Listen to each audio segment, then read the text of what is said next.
അപ്പോൾ നമ്മളൊന്ന് തയ്യാറാക്കാൻ പോകുന്നത് ചക്ക വിളയിച്ചത് കൊണ്ടൊരു അടയാണ് ഉണ്ടാക്കാൻ പോകുന്നത്.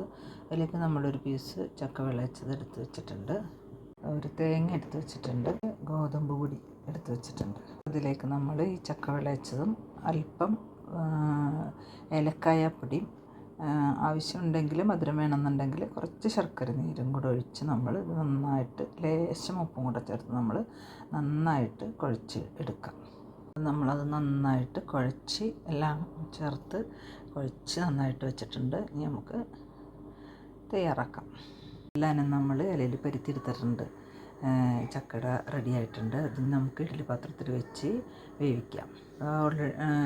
ഇതിൽ ചക്ക വിളയിച്ചതിൽ കശുവണ്ടിപ്പരിപ്പും ഏലക്കായ ജീരകം എല്ലാനും ഇട്ടിട്ടാണ് വിളയിച്ചിട്ടുള്ളത്.